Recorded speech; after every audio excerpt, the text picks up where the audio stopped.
Back with the remix. These boys all my sons like Phoenix. My city. See the shots that I took, wet like I'm booked. Raising up, deep three on the way. Oh, Durant goes, boom! That is just,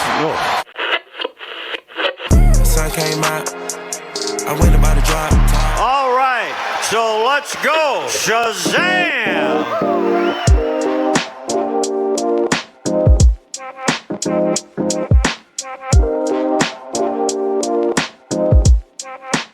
Bonjour à tous, bienvenue dans Valley Hoop, le podcast francophone consacré aux Phoenix Suns. On se retrouve aujourd'hui pour un petit numéro d'été où on va bien s'amuser avec les copains habituels de Valley Hoop, Malo et Greg, qui sont avec moi. Comment ça va les gars ? Ouais, ça va bien. Ça va bien, crevé parce que séance de kiné ce matin, je m'attendais pas à ce que ce soit si sportif. Vraiment, là, je sens que je suis vieux. Mais sinon, non, ça roule. Et toi Malo, comment ça va ? Pleine forme, il fait enfin un peu beau. On parlait de ça tout à l'heure, il fait enfin un peu beau chez moi. Donc, on a sorti la chemise pour l'occasion, on se met en mode GM et puis on va discuter de tout ça. On va s'engueuler un petit peu pour récupérer les meilleurs joueurs. Et en tout cas, effectivement, se disputer les meilleurs joueurs, c'est clairement l'objectif. En mode GM, effectivement, Malo, parce qu'aujourd'hui, on va tout simplement redrafter complètement, changer passe des Suns depuis 10 ans. On s'est dit que ça pourrait être marrant, notamment suite à la prolongation de Devin Booker et à tout ce qu'il y a eu autour de ça là, ces derniers jours, de se livrer à un exercice vraiment de fantasy pure et simple, où on va reprendre pour base l'effectif des Suns en 2015-2016, et où on va s'amuser chaque année en fait à drafter à la place des Suns, aux places qu'ils ont eu au draft successif 2016, 2017 et ainsi de suite, en modifiant l'effectif petit à petit, pour obtenir finalement un effectif qui sera complètement différent, on l'imagine, de celui qu'on a eu, de celui qu'on a là actuellement, évidemment, et de celui que les Suns ont eu au cours de toute cette période-là, entre 2016 et 2025. Greg, je te laisse peut-être expliquer plus précisément les dispositions qu'on a choisies pour ce petit épisode. Absolument. Et du coup, on n'a pas ouvert les picks de draft à l'ensemble de la draft, évidemment. On a essayé de faire quelque chose de contraint et réaliste. L'idée, c'est qu'on va donc pick sur les saisons 2016 avec le pick numéro 4, 2017 avec le pick numéro 4, 2018 avec le pick 1, le pick 6 pour 2019, le pick 10 pour 2020, le pick 29 en 2021. Pas de pick pour 2022. On piquera ensuite en 2023, 2024 et 2025 avec des fins de tour, voire des seconds tours.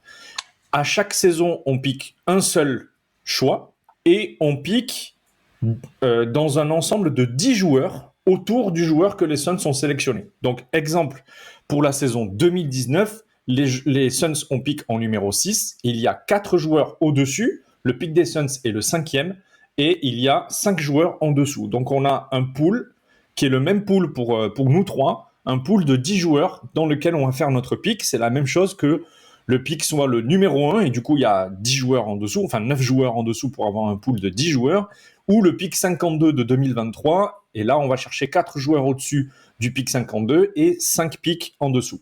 Voilà, vous savez tout. Pas le droit de trade. Et à chaque pick, on doit virer un joueur de l'effectif de départ. Je vous donne l'effectif de départ parce que c'est quand même très moche. Et du coup, c'est très drôle.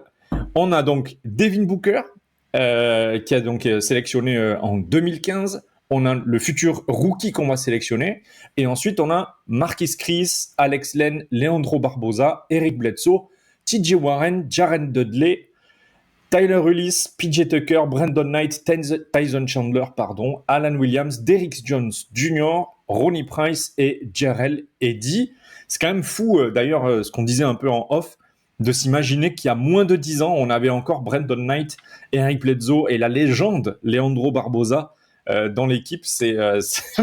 Moi, dans ma tête, c'était il y a 25 ans, quoi. Mais bon, voilà.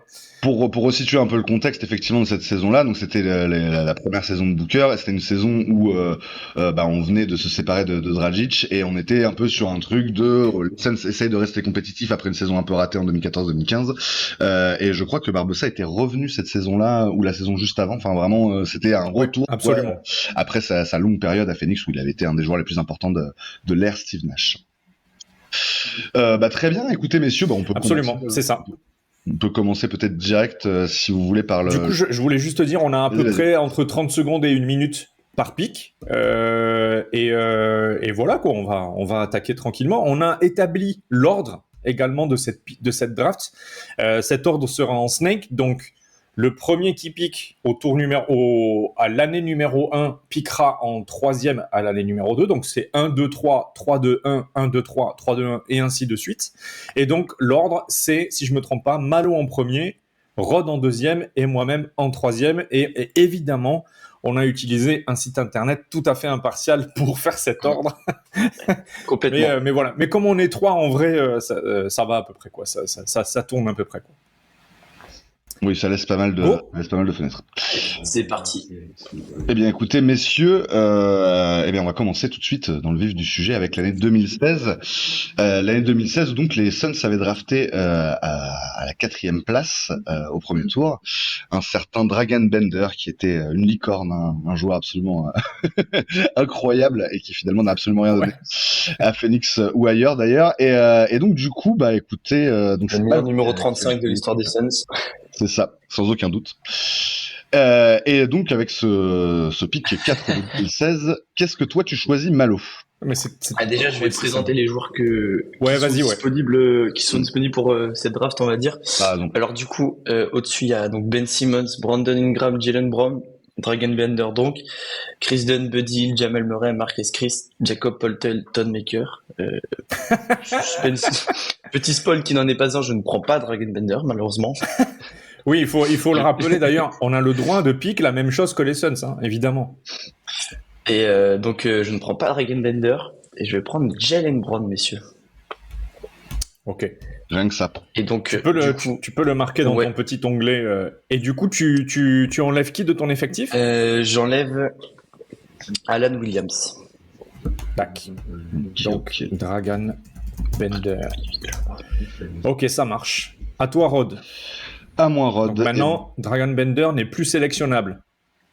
Non, Jaylen pardon, Brown. tu as pris Jaylen Brown, pardon. Je fais n'importe quoi. Ça commence bien. Jaylen Brown. J'ai bien compris que tu voulais te garder Dragan Bender, Greg, et je vais te le laisser. On va faire comme ça.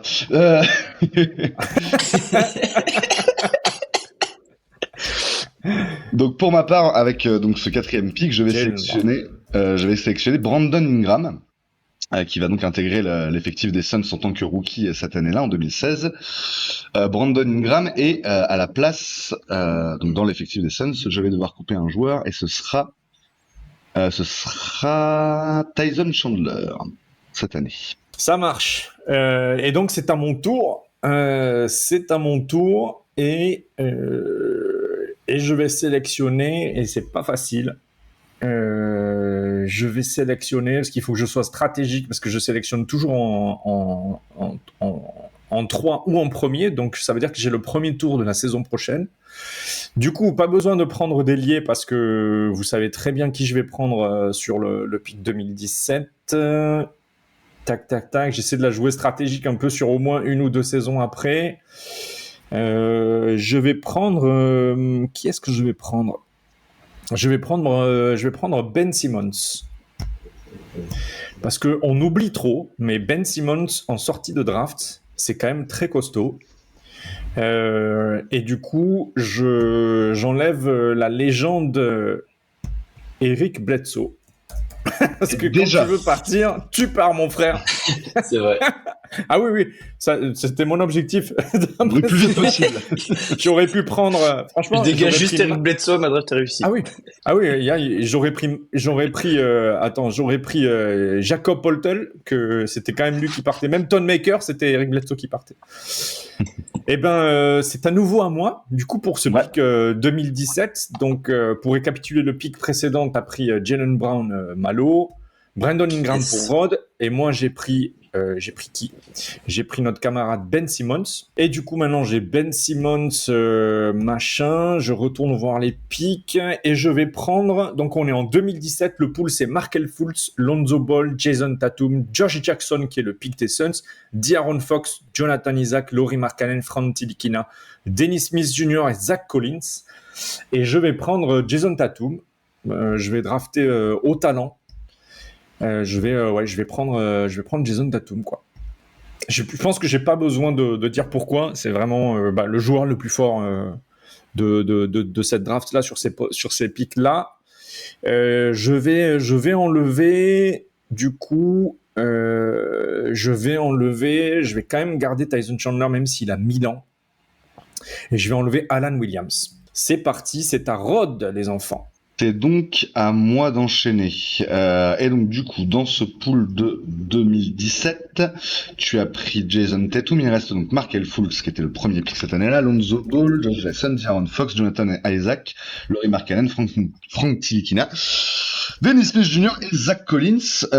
Pour ma part, j'avais une idée assez précise en tête et je pensais pouvoir le récupérer sur cette draft. Donc je vais le prendre. Ce sera De'Aaron Fox, un joueur que j'adore personnellement, que j'adorais déjà au moment de cette draft. Que j'aurais bien aimé voir débarquer aux Suns d'ailleurs avec le 4e pick.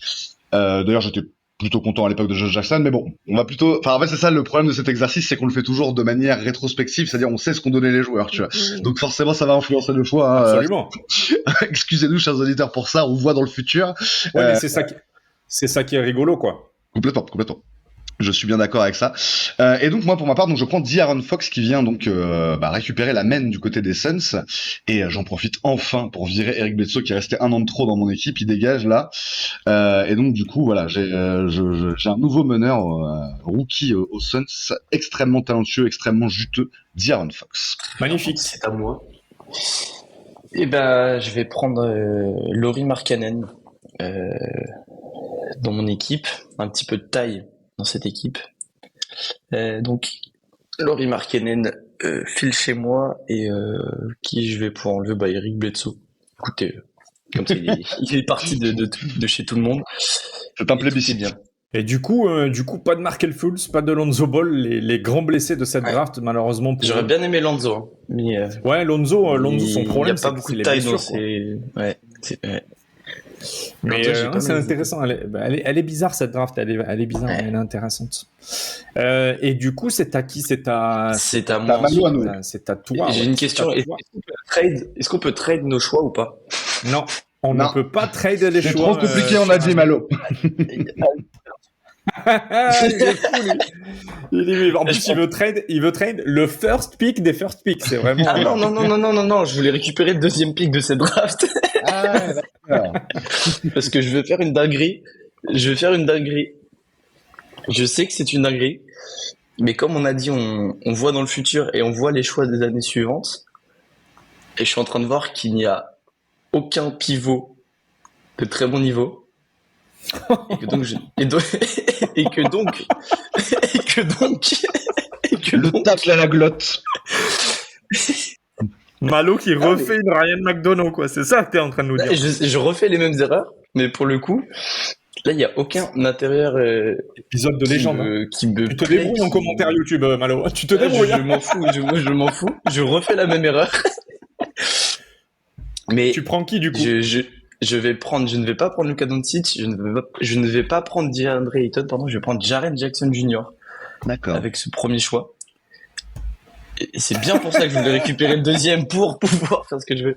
Je sais que c'est complètement fou. Et Rod, je te fais une sacrée faveur, mais là, j'ai un plan. Alors, tu enlèves qui de ton équipe pour Jaren Jackson? Ah ouais, pardon. Ouais, donc je prends Jaren Jackson Jr. Et je vais enlever Alex Len, tiens. Ça me saoule. Allez, hop. Alex, ok. On garde l'expérience de Chandler en remplaçant. Qui est pour le coup. Ouais, là c'est le cadavre de Tyson Chandler. Par contre, c'est vrai. Donc oui, parce que ok, ok, pardon. Les joueurs vieillissent, quoi. Continue. Ouais. Ok, ça marche pas. Donc là, ton équipe, c'est Devin Booker, Jaylen Brown, poste 3, Lauri Markkanen, Jaren Jackson Jr. et un pivot quelconque, ou alors tu décales Jaren Jackson Jr. en 3, Lauri Markkanen en 4. Ouais, c'est le plan que. Jaylen Brown en 3, Derrick Jones en 2, genre. PJ Warren ou un PJ Tucker. Donc t'es déjà grand, c'est intéressant. Ouais. Et effectivement, en 3, t'as un chien de la casse, soit avec Tucker, effectivement, où tu peux mettre Warren, donc c'est encore pas mal. Un PJ Tucker, un machin, un truc comme ça. Plutôt bien construit. Hein. C'est ça. Ok. Alright. C'est à moi, et là, voilà. je dois avouer que je m'attendais vraiment pas du tout à ça, en fait. Personne. Ça bouleverse complètement mes plans, parce qu'en fait, pour tout vous dire, effectivement, j'ai pris De'Aaron Fox en 2017 parce que j'étais persuadé que j'aurais pas le Luka Doncic disponible en 2018. C'était dans ma tête absolument impossible. Mais je vais quand même drafter Luka Doncic. Je veux dire, j'ai enfin cette opportunité, moi, en tant que GM des Suns, de drafter Luka. Bah, je le fais. Évidemment que je le fais. Donc, je récupère Luka. C'est dans mon équipe, c'est Brandon Knight qui dégage. Et donc, du coup, je me retrouve avec un trident de guard absolument démentiel là, enfin de jeunes guards d'ailleurs, avec Booker, De'Aaron Fox et Luka Doncic. Il va falloir trouver comment on organise tout ça, mais bon, En fait, c'est c'est comme le feu. génial parce que on refait les drafts, mais on fait exactement les mêmes erreurs que les Suns ont fait pendant ces années. Ça défend pas beaucoup sur tes postes 1, 2, 3, mais par contre, ça non. attaque fort. Ah bah Mais ça déjà, met son point par match, quoi. Ça met son point par match, quoi. bah peut-être pas encore en 2018 parce que Fox Donc est là, on a- jeune, tout ça, Booker aussi est encore jeune. Luka, on sait que dès qu'il est arrivé, c'était une machine. Mais effectivement, oui, c'est pour l'instant le problème principal que je vais avoir, c'est la défense extérieure, c'est sûr. Mais donc oui, je prends Luka Doncic et Ouais, défense extérieure. Et non, tu vires qui? je vire Brandon Knight. Brandon Knight, t'as dit, ouais. Mm. Ok, du coup, là, ton 5, c'est Fox, Booker, Doncic. Ouais. Et ensuite, en 4, J'ai t'as genre Jared Dudley. Non, j'ai Ingram en 4 et on va dire un Alex Len, un petit peu au titulaire. En 4. Ouais. J'avais complètement oublié Brandon Ingram. Ah ouais. Et qui s'est là, du coup développé sur un j'adore. profil plus Ouais, défensif, mais tu vois, 400 il y a un points peu par ce match. côté-là. Non, Ingram il est là pour défendre en fait. Là, Ouais. il croyait en arrivant en NBA qu'il était là pour marquer, mais en fait non. On a dit mec t'es long, tu vas défendre. Ah là là. J'adore. Moi, j'adore parce que en fait, on se retrouve avec des profils d'équipe qu'on n'avait pas forcément prévu en vrai. Hein. Moi, j'avais vraiment pas prévu pour le coup de drafter Jason Tatum. Je m'attendais plutôt à aller chercher effectivement De'Aaron Fox aussi. Et sur cette draft 2018, en fait, je suis gêné parce que il faut que je regarde mon roster, quoi. Là, à l'heure actuelle, mon roster, mon 5, c'est Ben Simmons éventuellement au poste de meneur, parce que j'en ai pas d'autres. Si, Brandon Knight, Devin Booker. Si, ça doit être mon 5, ça doit être Brandon Knight, Devin Booker, Jason Tatum, Ben Simmons et le cadavre de Tyson Chandler. Ça doit être ça. Je pense que ça doit être ça. Du coup, clairement, moi, il me manque. Il faut que je remplace Tyson Chandler, sinon c'est Alex Len. Ça peut le faire. Et après, je suis à peu près pas trop mauvais sur les postes 2, 3 et 4, avec donc Devin Booker, Jason Tatum et Ben Simmons. Donc, soit je sélectionne au poste 1, soit je sélectionne au poste 5. Et si on regarde la draft, grosso modo, ça nous donne DeAndre Ayton ou Trae Young. Et c'est une bonne question. C'est une très bonne question. Parce que Trae Young, c'est un gros générateur d'attaque avec un shoot pas très efficace, mais c'est quand même un gros générateur d'attaque. Et je pense que, à côté de Devin Booker, de Jason Tatum, qui sont des finisseurs d'excellence, et d'un joueur comme Ben Simmons qui est plutôt bon sur les cuts, et avant sa blessure au dos, il était plutôt bon même sur les lobes, etc. Machin. Je pense que c'est pas mal du tout, quoi. Le playmaking de Ben Simmons en relais du playmaking de Trae Young, moi ça commence à me plaire beaucoup. DeAndre Ayton, l'avantage c'est que on a un gros finisseur sur les rolls. Et donc avec les pick and roll de Jason Tatum et de Devin Booker, ça peut être vraiment vraiment très bien. Mais je vais quand même prendre Trae Young parce que déjà le traumatisme DeAndre Ayton, et ensuite j'y crois moi en Trae Young. J'y crois en Trae Young à côté de Devin Booker. J'y crois même bien. C'est un truc que j'aurais bien aimé voir se faire cet été là dans la véritable intersaison des Suns. Donc voilà, Trae Young, et du coup je supprime de cet effectif, je supprime Tyson Chandler à 100 000 ans, donc ça va être lui, quoi. Trae Young à la place de Tyson Chandler, et du coup je fais Trae Young, Devin Booker, Jason Tatum, Ben Simmons et Alex Len. Voilà les enfants. Costaud. Et du coup, c'est toi qui enchaînes après, derrière, en 2019. Absolument, et du coup, j'ai le choix de drafter Ja Morant, R.J. Barrett, DeAndre Hunter, Darius Garland, Jared Culver, Kobe White, Jackson Hayes, Rui Hachimura, Cam Reddish ou Cameron Johnson. Et là, ça commence à être compliqué parce que j'ai pris Trae Young avant et du coup, je regrette. J'aurais dû regarder un coup d'avance parce que j'aurais pris sans doute Darius Garland, mais c'est un autre sujet. Du coup, aucun d'entre nous en 2018 n'a drafté Mikal Bridges qui était disponible. Hein. Et là, on a Cameron Johnson qui est disponible. Et j'avoue que je suis plutôt partant. Et le problème, c'est que du coup, je suis verrouillé sur les postes 1, 2, 3, 4. Donc, ce serait bête de drafter ici. Est-ce que je draft Rui Hachimura pour avoir une rotation et du coup, je peux décaler Ben Simmons au poste 1 quand Trae Young ne joue pas? C'est une idée. Est-ce que je draft Cameron Johnson pour avoir ma rotation à l'aile? Est-ce que si on fait une redraft, il passe devant tous ces mecs-là? Kobe White, Jackson Hayes, Rui Hachimura, Cam Reddish. Je pense qu'il passe au moins devant les 4 qui sont les trois premiers, plus Jared Culver. Ouais, je vais sélectionner Cameron Johnson. Je vais me faire ce plaisir. Les Suns étaient allés le chercher en trade. Il a été sélectionné par les Wolves et tradé immédiatement accompagné de Darius Saric. Et c'est d'ailleurs Culver, je crois, qui est allé aux Wolves. Donc Cameron Johnson pour moi, les enfants. Et je dégage Marquise Chris. Là, pour le coup, tu me ôtes une épine du pied, en l'occurrence, moi, parce qu'effectivement, j'avais vraiment un gros cas de conscience avec Cam Johnson. Évidemment, quand j'ai vu le pool de joueurs, je me suis dit, c'est lui que je vais prendre, c'est sûr. Donc, le fait de ne pas pouvoir le prendre, déjà, ça règle le problème. Et là, j'étais en train de regarder mon effectif et je peux vous raconter un peu comment ça se passe. Encore. Ah ouais. Justement. Non, mais cette année-là, il y a le choix quand même. Justement. Mais j'allais vous expliquer. En fait, effectivement, mon effectif a un peu, a maturé, on va dire, là, pendant cette saison 2018-2019. On a compris que, en fait, Fox était sympa, mais que Luka Doncic était beaucoup plus un titulaire à cet âge-là en NBA. Donc, on a donc cette traction arrière Booker Doncic, Fox qui est en sortie de banc.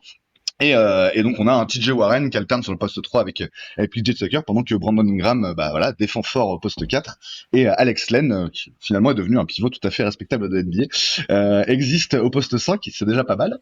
Mais donc du coup je me dis que dans la position où je suis, en tout cas dans le cas actuel, j'ai deux choix. Soit je pique un intérieur en me disant Len c'est un peu léger et derrière il faut que j'arrive à avoir un peu plus de poids au poste de pivot notamment. Soit je me dis dans l'état actuel des choses, on va continuer à rajeunir l'effectif de base, c'est-à-dire sur les ailes, en piquant au talent sur les postes 3-4. Et donc effectivement, je vais devoir laisser passer mon copain Ja Morant que j'aurais bien aimé prendre, mais bon effectivement là, ça fait vraiment beaucoup trop de guards. Et donc je vais sélectionner parce que pour le coup en termes de potentiel c'était assez intéressant à l'époque. À quoi que c'est vrai qu'il était quand même plus un 2-3 qu'un 3-4, donc je vais prendre DeAndre Hunter plutôt, qui avait quand même plus ce profil de 3-4 d'ailier, on va dire. Je prends DeAndre Hunter avec l'objectif, on va dire, de l'introduire petit à petit dans la rotation à la place de TJ Warren ou de PJ Tucker. Et je vais dégager donc du coup, qui devient complètement inutile dans mon équipe, je regarde ça, Leandro Barbosa, merci pour les services rendus, mais bye bye, tout simplement. Magnifique. On adore, et c'est du coup un Malo de pique. Je sais pas. Je pense que le choix est plutôt logique et ça va être entre Ja Morant et Darius Garland. Pour le coup, là, j'ai pas trop le choix. Enfin, il y a d'autres joueurs quand même intéressants. Notamment DeAndre Hunter, j'aurais bien aimé, pourquoi pas le prendre. Il y a RJ Barrett aussi qui est pas mal. Mais bon, je pense qu'il y a quand même un sacré gap entre ces mecs-là et Darius Garland et Ja Morant. Pas évident, hein. Franchement, c'est dur. Le choix, il est dur. Pas facile, hein? Ouais. Je suis en train de regarder avec les mecs que j'ai à côté, les profils un peu. Là, pour l'instant, ton 5, on a dit, c'est Brandon Knight, Devin Booker sur les postes 1 et 2. Ouais. Avec. Ensuite, t'as Jaylen Brown au poste 3. Ouais. Ah oui, Jaylen Brown, pardon, j'ai zappé. Jaylen Brown, Mark Cannon et Jaren au poste 4 et Jaren Jackson. Ouais. C'est déjà efficace. Là, tu prends un meneur, ton équipe, elle est incroyable. Sauf que, ouais. Merci. Kobe White, Ja Morant quand même, Darius Garland. Ouais, mais juste c'est lequel? Lequel? J'hésite beaucoup entre Ja Morant et Darius Garland parce que c'est deux profils différents quand même un peu et que j'aime beaucoup. Attends, on peut réfléchir tactiquement à ce que tu as sur le terrain.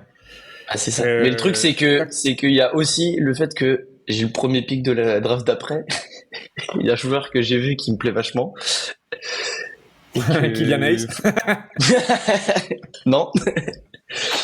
Mais que Ah, du coup, il y a... Le truc, c'est qu'effectivement, tu as la possibilité éventuellement de prendre Tyrese Haliburton au tour suivant. Donc là, tu peux te permettre peut-être d'aller chercher ton 6e homme, si c'est ça que tu C'est penses. ça. Et justement, qui aurait le plus profil de 6e homme entre Jamoran Ah, et Darius Garland? c'est du bon, ça. Ça, c'est du bon, ça. Je pense que je vais prendre Darius Garland pour toujours avoir un joueur un peu dans la création, un peu dans le contrôle, dans la gestion. Jamoran, j'ai vachement envie, mais si c'est plus pour être en sortie de banc, Jamoran en sortie de banc, ça me fait mal, tu vois. Je préfère prendre Darius Garland et le mettre en sortie de banc. Donc je vais prendre Darius Garland, mais c'est fou que Jamoran ne soit pas pris par aucun de nous, quoi. C'est la vie, hein. C'est la vie. Ouais, Si je peux le prendre dans mon draft, par contre. Ouais. Ah, c'est intéressant, quoi. C'est intéressant. Attends, c'est le pick combien, là, dans la draft? C'est le pick 6. C'est le pick 6, ouais. Mais on a tellement fait un bon travail dans nos équipes sur les saisons précédentes. Donc, tu prends Darius Garland et tu enlèves qui de cet effectif? J'enlève Leandro Barbosa également. Merci beaucoup. Mais retraite. C'est ça. Bien mérité. Merci pour les travaux. Et du coup, tu as un 5 absolument incroyable. Alors là, j'adore ce 5. Darius Garland. Je suis fier de moi, ouais. J'aime beaucoup les Darius Garland, Devin Booker, Jaylen Brown, Lauri Markkanen, Jaren Jackson Jr. C'est un peu léger sur la défense. Ouais. T'as Lauri Markkanen et Jaylen Brown qui sont des scoreurs, disons, intéressants, mais friables. Il y a des défauts, quoi. Avec un compromis, des scoreurs à compromis, on le dira. Mais par contre, la traction c'est mes 3e et 4e options, quoi. Donc, ouais, pas c'est très important, quoi. Jaren Jackson Jr., par contre, il est tout seul sur les travaux défensifs, quoi. Brown peut aider, mais effectivement, c'est pas tout à fait, tout à fait ça. Mais le gros avantage, moi, je trouve, de ton équipe actuellement, Malo, c'est que n'importe qui peut shooter, en fait, quoi. Vraiment, c'est genre, ça peut venir de n'importe qui. En fait, n'importe qui peut mettre. Il y a pas quelqu'un où, ouais, puis il y a pas quelqu'un, voilà, tu lui donnes la balle, t'as peur, quoi. C'est un peu l'objectif du truc. Et comme t'as fait avec Brandon Ingram de le recentrer en tant que défenseur et tout, je pense que Jaylen Brown, si tu lui enlèves un peu de responsabilité offensive, je pense que ça peut devenir un défenseur entre les postes 1 à 3 voire 4 qui peut vraiment se la coller. Mais oui, c'est sûr que ça manque un peu de défense. Et du coup, je vais passer à la draft 2020. Donc, vu que j'ai le premier pick, donc on avait pick en 10 Jalen Smith cette année-là. La première draft que j'avais suivie, et j'étais un peu déçu de ce choix. Je connaissais pas du tout le joueur et je me rappelle le lendemain au self regarder la highlight avec mon pote et c'était limite pleurer, quoi, genre. Le mec, sa highlight, c'était de prendre des rebonds. C'était en mode bon, ok. Ah ouais. C'est pas facile. Ouais. Et du coup, en joueur disponible, il y a Onyeka Okongwu, Kylian Hayes, Obi Toppin, Denny Avdija, Jalen Smith, Devin Vassell, Tyrese Haliburton, Kira Lewis Jr., Aaron Nesmith et Cole Anthony. Donc là, il y a pas mal de bons joueurs, n'empêche. Ouais, grave. Il y a peut-être 2-3 joueurs qui sont sûrs de pas être pris, mais il y a pas mal de profils différents et de joueurs dans un rôle précis qui peuvent vraiment apporter. Mais du coup, je pense qu'en premier choix, le choix, je pense qu'il n'y a pas trop d'hésitation possible. Pour les autres choix, par contre, j'ai hâte de voir. Ça peut être, en fonction des équipes, ça peut être intéressant, mais je pense que je vais prendre Tyrese Haliburton. Plutôt logiquement, je pense. J'ai mes 3 joueurs au poste de meneur arrière qui ne vont plus bouger et qui vont rester là pour la vie. Qui sont donc Devin Booker, Darius Garland et Tyrese Haliburton. Et du coup, comme joueur à enlever dans mon équipe, je vais enlever Tyler Ulis. Ok. Toujours là chez moi. Qui va faire ses bagages tranquillement. Haliburton, bravo, hein, c'est costaud. Hein. Ah, franchement, t'as Tyrese Haliburton qui sort du banc, c'est beau. Ou Darius Garland, hein, d'ailleurs. Ouais. C'est voir très beau, qui performera le mieux. Camarade Rodolphe, c'est à vous, monsieur. C'est à moi, et donc je continue ma petite histoire des Suns redraftés. Là, du coup, au cours de cette saison 2019-2020, en fait, on s'est rendu compte que c'était un peu la merde quand même au poste de pivot. C'est très bien d'avoir du scoring de partout, des ailiers jeunes et dynamiques et tout. C'est sympa qu'ils défendent, DeAndre Hunter, Brandon Ingram et tout.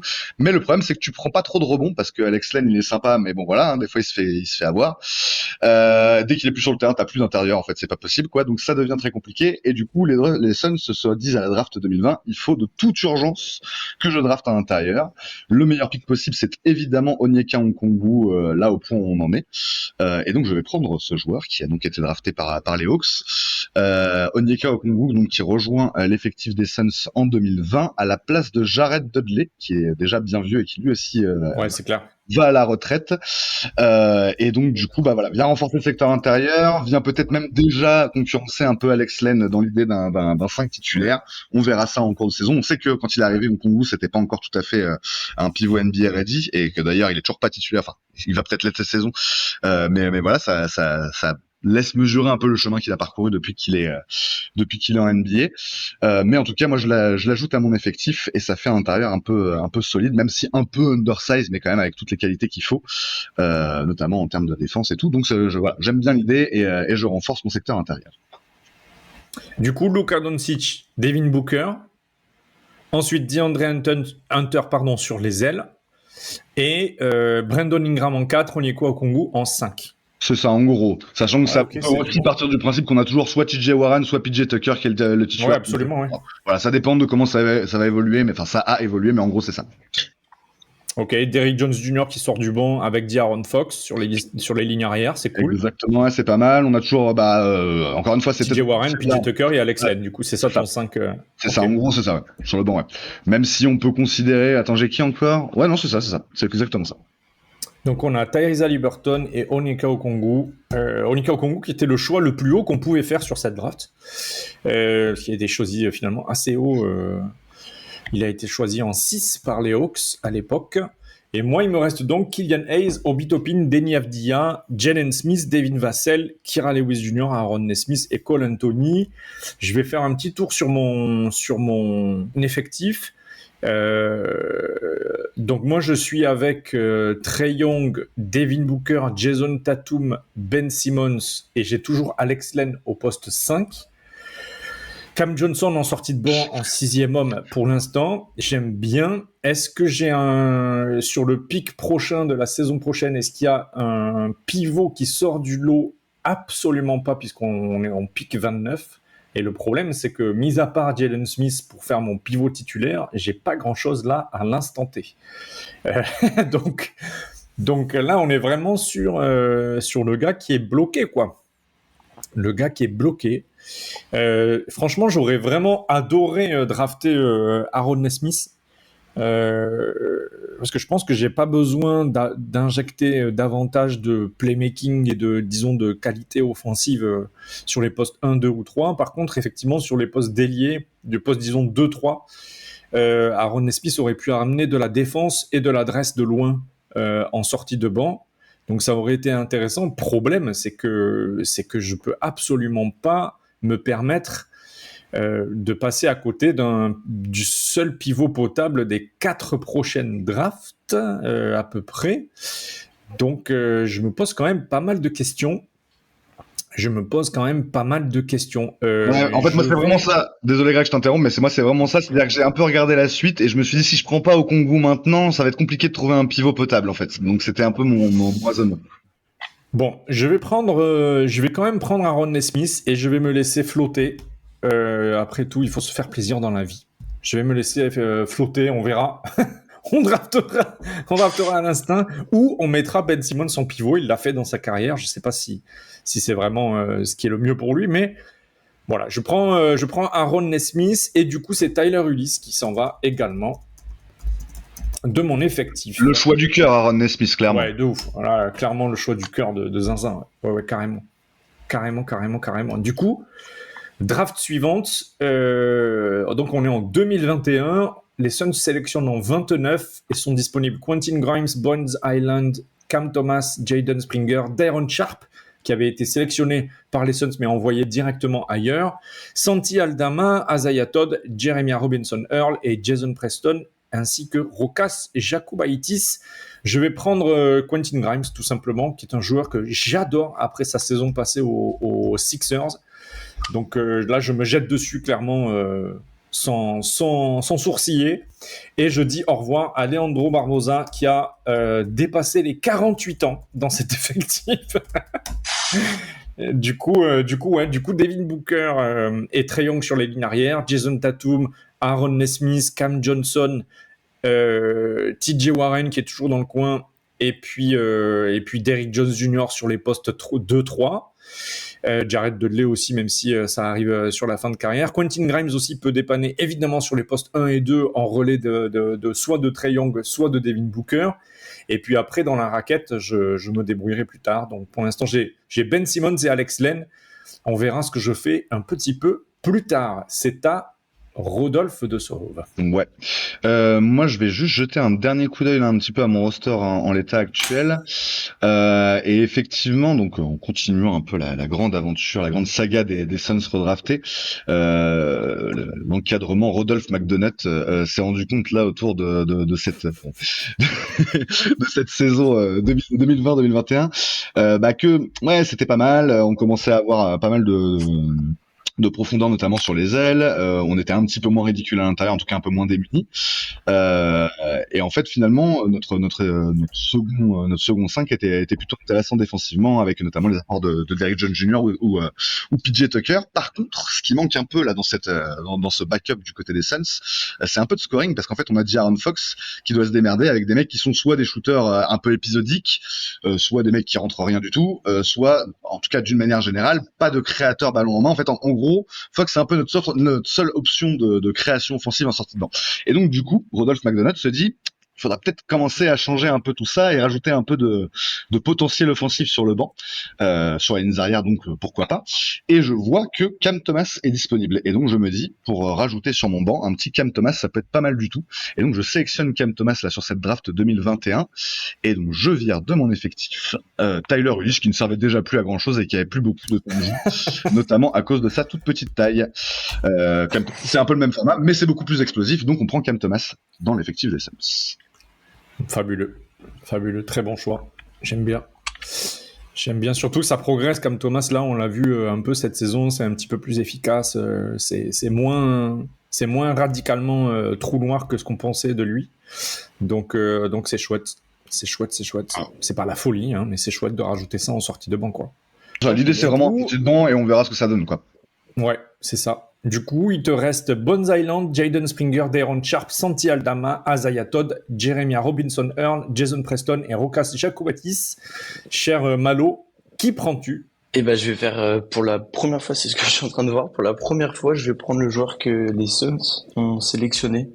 Je vais prendre Day'Ron Sharpe. Bon, soit il a pas joué pour nous, mais il a quand même porté la casquette des Suns.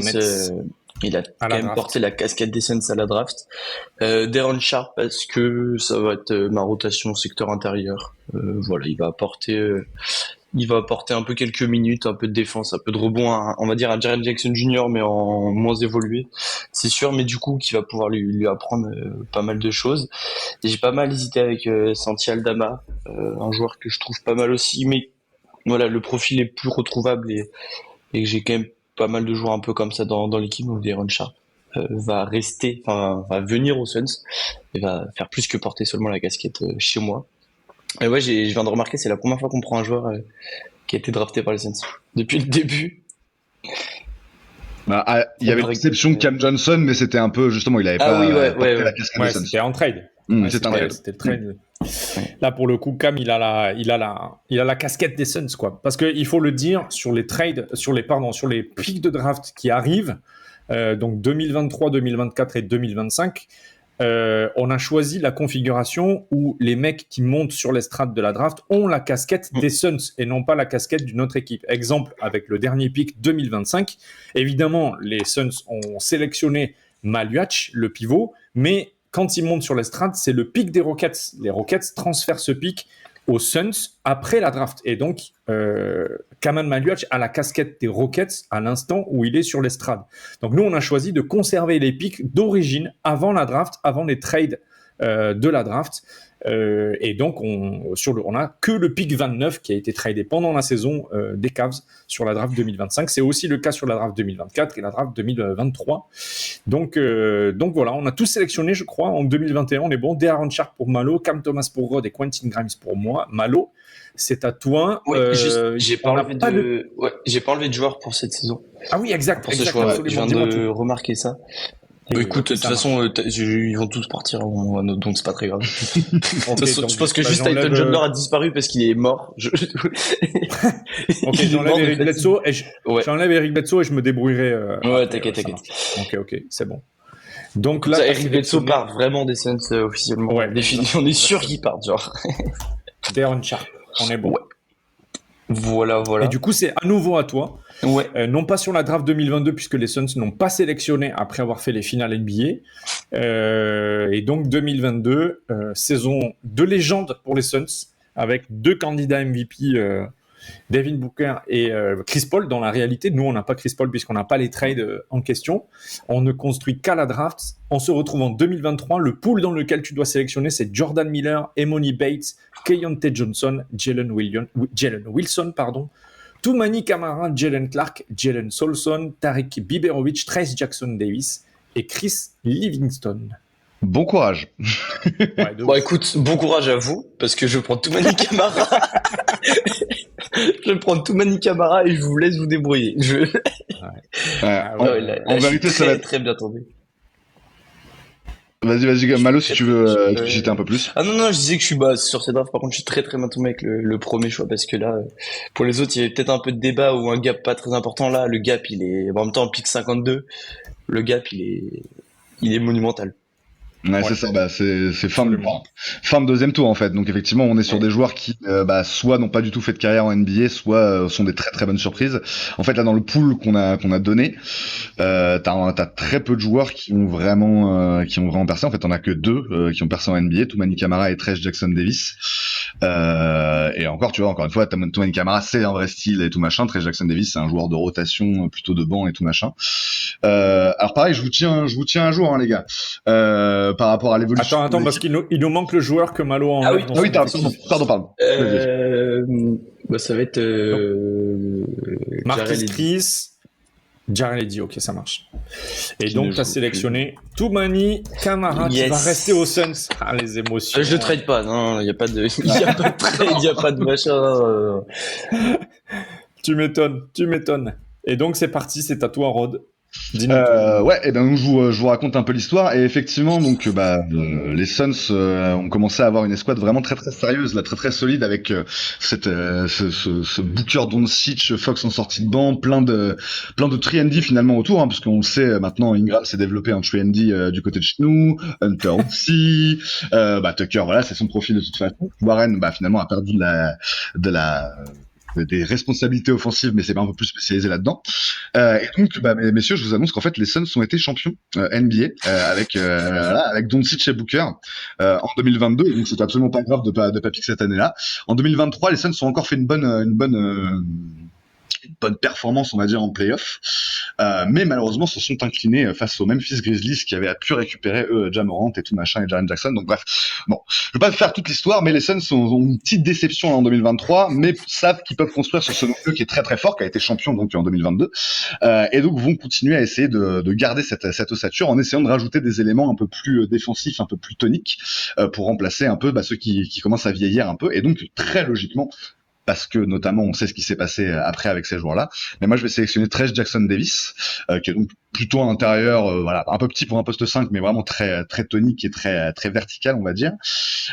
Et il va remplacer dans notre effectif un TJ Warren qui commence à être vraiment vieillissant et qui a plus vraiment de temps de jeu en fait, parce que voilà, il a été supplanté notamment par les Hunter, Ingram, Derrick Jones Jr. et tout ça. Donc voilà, c'est Trace Jackson Davis qui rejoint notre effectif pour apporter un peu de taille par rapport à TJ Warren. Ah ouais, Bravo. c'est un choix, quoi.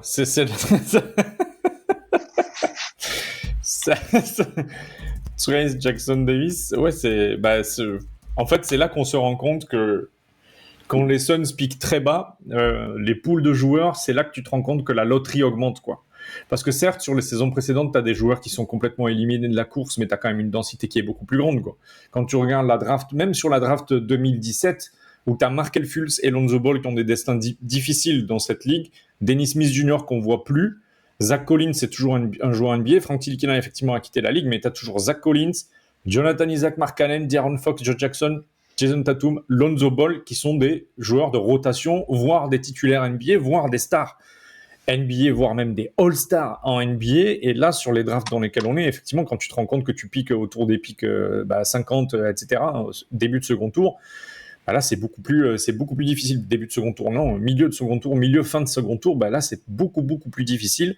Moi, je vais prendre Jalen Wilson, qui est un joueur des Brooklyn Nets aujourd'hui, qui arrive qui a plusieurs fois scoré plus de 20 points. C'est un power forward. Donc, je vais le sélectionner lui. Franchement, je crois que c'est le 3e joueur qui a le plus de minutes en NBA du pool qu'on a sélectionné, là, du pool de 10 joueurs autour de Toumani Camara. Je vais le prendre lui parce que de toute manière, il me faut de la présence intérieure et surtout, j'ai la chance de pick en premier dans les autres joueurs qui sont disponibles sur la draft 2024. Donc, je peux aller chercher un pivot capable qui peut être titulaire en NBA sur la prochaine draft. Et du coup, je sélectionne, j'ai dit Jalen Wilson, pardon, et j'enlève qui j'enlève Brandon Knight, que j'avais toujours pas enlevé. Jalen Wilson, c'est parti. Moi, je préfère garder les petits contrats de Ronnie Price, Jarrell Eddy, etc., et virer les gros contrats. Comme ça me permet de maximiser mes minutes. Mais là, je vous donne des explications de Football Manager. Là, c'est Football Manager en mode très risqué. Ouais, non, mais c'est vrai que j'ai pas pris en compte des comptes. Je pense que le CBA, on prend pas compte, hein, mais. Non, du tout. Donc j'ai dit que je virais Brandon Knight et que je mettais à la place Jalen Wilson. C'est parti. Et du coup, sur cette draft, tout simplement, je vais drafter Yves Missi, le pivot titulaire, on peut presque le dire, du côté de la Nouvelle-Orléans. Et je vais le drafter et je vais le positionner en lieu et place de notre ami Ronnie Price. Donc Yves Missi, pivot explosif, qui est clairement un des styles de la draft 2024, parce qu'il a été drafté très tardivement, mais il a montré tout son talent et il a créé un peu la surprise, un peu comme Ryan Dunn chez nous, d'ailleurs, avec peut-être un petit peu plus de continuité sur la saison. Donc oui, Yves Missi, pour moi, sur la draft 2024, l'avant-dernière draft de ce podcast. Ouais, c'est le choix le plus logique, effectivement, et j'aurais fait le même si j'avais été à ta place, je pense, Greg, compte tenu des besoins de l'équipe. Enfin, en tout cas, moi, j'avais à peu près les mêmes besoins là au point où on en est. Intéressant. Bah, alors, évidemment, là, on est au pick 22. On est au pick 22 et il y a des joueurs intéressants, quoi. Il y a des joueurs intéressants, mais par contre, là, on est dans les hipster picks, quoi. Je redis, je me souviens plus si tu as fait la liste des joueurs qui étaient disponibles pour ce pool Greg, donc je la redis. Tristan da Silva, Jacoby Walter, Jalen Tyson, Yves Missi, donc qui n'est plus disponible vu que tu l'as pris, Deron Holmes, A.J. Johnson, Keyshawn George, Pacom Dadier même, c'est l'inverse, Dylan Jones et Terrence Shannon Jr. Alors malheureusement, ça ne va pas jusqu'à Ryan Dunn, qui était en pick 28, je crois, cette année-là. Absolument. Et c'est bien dommage, parce qu'évidemment, j'aurais pris Ryan Dunn. Mais donc, du coup, il va falloir faire 100 et il va falloir réfléchir un peu à ce que je fais, parce qu'effectivement, moi, mon intention initiale, c'était de prendre un pivot en me disant Alex Len est vieillissant, et c'était ma rotation principale derrière Okongwu au poste de pivot, donc j'aurais bien aimé prendre un pivot, mais c'est pas forcément idéal là dans ce qui reste. J'ai pas l'impression qu'il y en ait beaucoup en fait, parce que je crois que Yves Missi c'était le seul du pool. Que je dise pas de bêtises. Ouais, si je me trompe pas, ouais. C'est ça, je crois aussi. Donc malheureusement, il va falloir faire l'impasse et conserver pour l'instant Alex Len. Et donc je vais drafter au talent tout simplement. Et je pense que je vais prendre Tristan da Silva, qui a un profil vraiment intéressant, vraiment complet en tout cas. Enfin, tu vois, c'est un joueur qui peut faire beaucoup de choses sur un terrain, qui peut s'inscrire déjà dès la première saison en tant que backup et que role player assez intéressant en tout cas, qui a des choses à apporter. Donc je prends Tristan da Silva avec ce pick 22 et je me débarrasse de qui? Alors, il faut que je regarde qui j'ai dans mon effectif là. Là il va commencer à falloir faire des choix. Non, je peux encore me séparer de Alan Williams, qui pareil est bien vieux à l'époque où on en est, donc je vais me séparer d'Alan Williams pour mettre à la place Tristan da Silva, qui est encore au même poste, peut-être 3-4, enfin plutôt 4 en l'occurrence. Donc ouais, c'est comme ça que je fais. Magnifique. Okay. Et on passe à Malo. Ouais.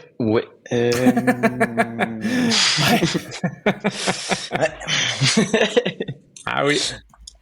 Non, vous avez pris les deux joueurs que j'aimais très bien dans cette draft. J'hésite un peu entre deux joueurs. Là, grosso modo, t'as Edgy Johnson qui est aux Bucks aujourd'hui, si je ne me trompe pas.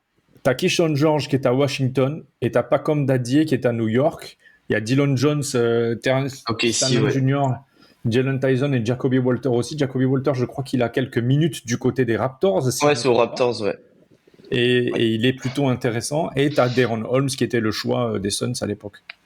Ouais. En fait, le truc, c'est que, pareil, je réfléchis aussi avec l'année d'après, parce que du coup, je vais enchaîner 3 et 1. Bah ouais, c'est ça. Et en fait, c'est soit je draft un guard là et un intérieur après, soit un joueur un peu plus forward maintenant et après là, un arrière. Parce qu'il y a Hugo Gonzalez que j'aime énormément. Ouais. Qui est l'année d'après que j'ai vachement envie de sélectionner en 1, mais cette année, la draft là, Keyshawn George donne vachement envie aussi, donc c'est un peu. Ah oui. C'est un peu. Oui. Non, je pense que je vais prendre Dylon Jones, qui est à OKC. Ok. J'ai pu voir quelques minutes, je trouve que c'est intéressant, puis bah, s'il est OKC, c'est que c'est un bon joueur. C'est un peu un truc, un biais de facilité, mais je pense que ça se confirme de plus en plus ces derniers temps. Donc ouais, je vais prendre Dylon Jones qui va être un peu ma 4e, 5e option au poste il joue ailier fort ailier. Donc ouais, il va être un peu en option, il va gratter quelques minutes par-ci, quelques matchs par-là. Ça va pas être un joueur non plus très important de mon équipe. Donc ouais, Dylon Jones qui est drafté au Phoenix Suns et qui j'enlève, qui me reste dans cette équipe qui ne joue pas et qui n'est pas forcément riche. Bah, je vais enlever Brandon Knight aussi. Ok. Qui était encore là chez moi. Jones. On est bon. Voilà. Fantastique. Et du coup, on enchaîne avec le dernier pick de cette draft, le pick 2025. Et ben, je vais prendre. Je vais présenter vite fait les joueurs qu'il y a. Ouais, vas-y, ouais. Donc on a draft le pick 20, enfin en soi on n'a pas draft le pick 29, mais le pick qui nous appartenait c'était le pick 29, qui est donc Liam McNeely. Sauf que au-dessus il y a Jay Richardson, Ben Saraf, Danny Wolf. Donc là les choix des Nets, notamment les 2 derniers, Hugo Gonzalez. Ensuite il y a Yannick Conan Niederhauser, le Suisse Ratcher Fleming, donc qui lui est au Suns. Noah Penda, Zion James et Ryan Kalkbrenner. Donc franchement là il y a pas mal de joueurs intéressants.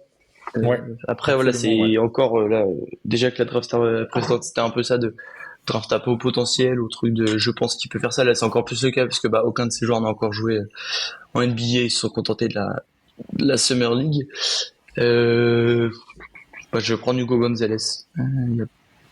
Je vais pas prendre Ratcher Fleming qui a signé au Suns qu'on a bataillé pour avoir, qu'on a on a fait 8 trades en une heure pour avoir ce pick là, mais donc je pense que hâte de voir ce qu'il donne. Noah Penda aussi intéressant, Niederhauser aussi ça donne envie, mais je vais rester sur Hugo Gonzalez et mes années Touquet qui à chaque fois il était trop fort ce mec, donc je reste sur lui. Donc allez. ce sera le dernier joueur que je sélectionne et le dernier joueur qui fera le cut de mon effectif.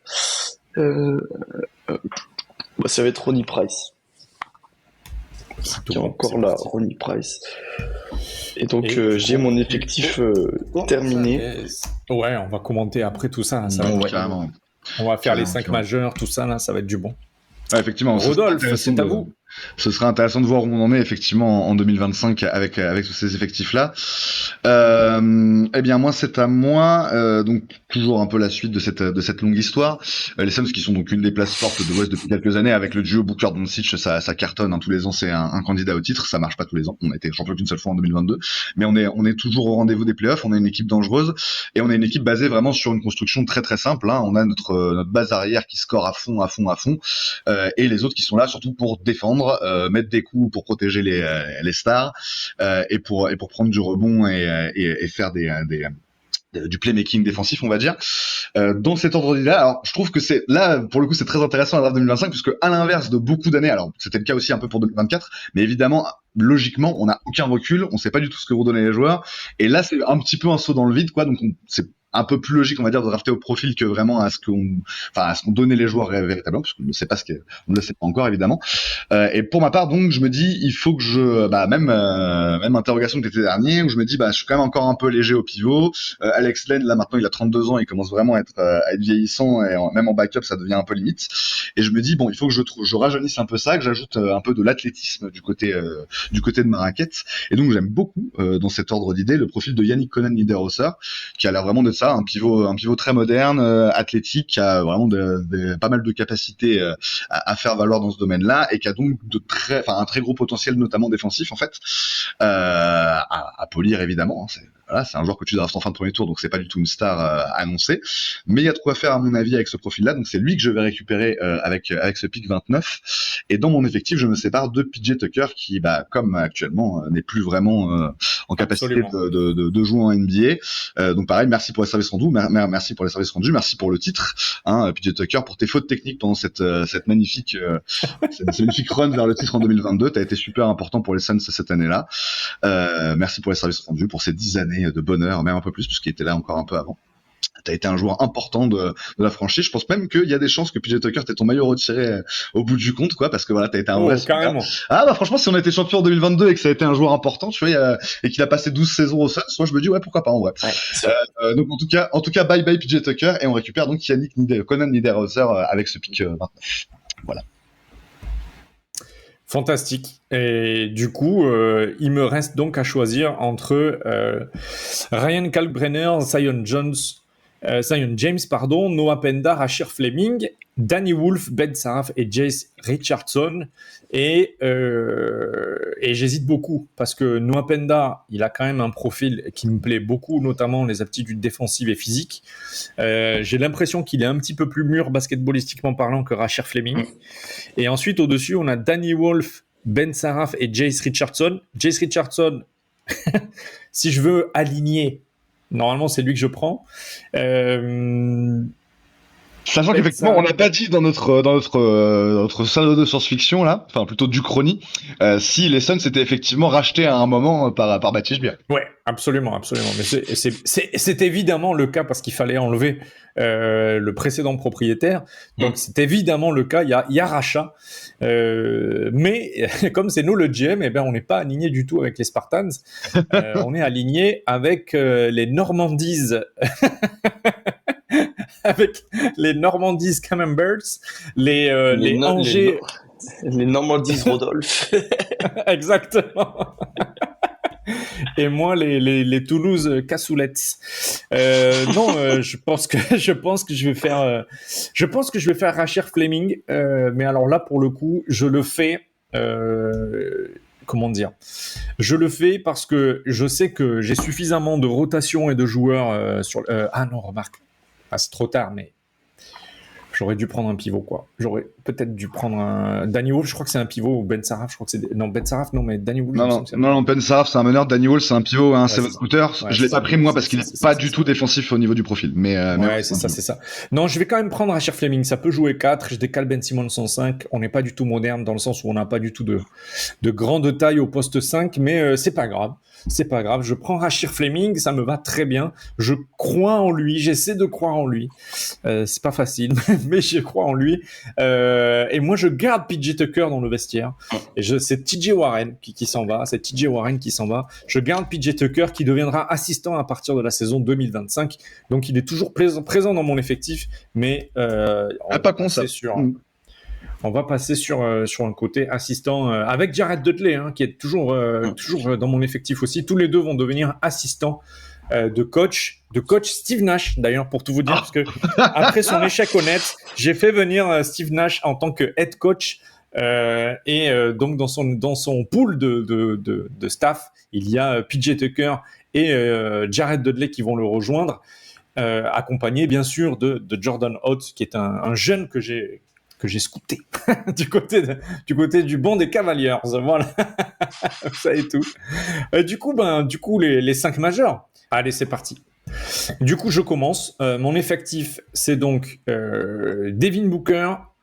Ensuite, j'ai Trae Young au poste de titulaire à la main. Devin Booker ensuite. À l'aile, j'ai évidemment Jason Tatum. Devin Booker reste le franchise player de mon équipe, je tiens à le signaler. Ensuite, j'ai Ben Simmons, qui est au poste 4, et au poste 5, j'ai, je me souviens plus, Yves Missy. Voilà où on en est de mon 5 majeur. Ensuite, ma rotation, c'est Quentin Grimes sur les postes d'arrière, Aaron Nesmith en 2-3. Ensuite, j'ai toujours Derrick Jones Jr. dans le parage, mais ça compte quand même moins que Cam Johnson. Et après, il y a au poste de pivot, je suis vraiment très léger, c'est Alex Len, ma rotation. Donc ça, c'est les 4 joueurs qui suivent en termes de rotation avec... bah oui, finalement, c'est tout. Et ensuite, j'ai Derrick Jones, Jalen Wilson et Rashir Fleming qui suivent et qui composent donc ma rotation de... je suis à combien de joueurs là ? J'ai dit Rashir Fleming, hop là, qui compose ma rotation de 1, 2, 3, 4, 5, 6, 7 et 5, on est à 13 joueurs. Voilà où j'en suis à l'instant T. Je me réserve quelques cuts supplémentaires pour la rotation dans une série serrée de playoffs pour la discussion de tout à l'heure. Je vous laisse présenter vos 5 à vous. Rod, à toi, on va remonter jusqu'à Malo. Je t'en prie, dis-moi tout. Très bien, très bien. Fais-moi ton 5 majeur. Ouais. Donc moi, mon effectif donc en 2025, on a donc Luka Doncic, donc dans le 5 majeur. On va commencer par ça. Luka Doncic à la même. Devin Booker au poste d'arrière, qui n'est malheureusement plus le franchise player des Suns, mais qui est le bras droit idéal de Luka Doncic, tout simplement, ce qu'il aurait toujours dû être. Voilà. Dernier. C'est un épisode où je peux exprimer, tu vois, genre exorciser mes démons. Ce qui aurait toujours dû être, Devin Booker aurait dû être le bras droit idéal de Luka Doncic. Malheureusement, ça n'a pas été le cas. C'est vrai. Mais voilà. Absolument. Donc on a Luka Doncic à la main, Devin Booker en poste 2, DeAndre Hunter en poste 3, Brandon Ingram en poste 4 et Onyeka Okongwu au poste 5. Ça, c'est mon 5 de départ, donc qui est quand même bien solide.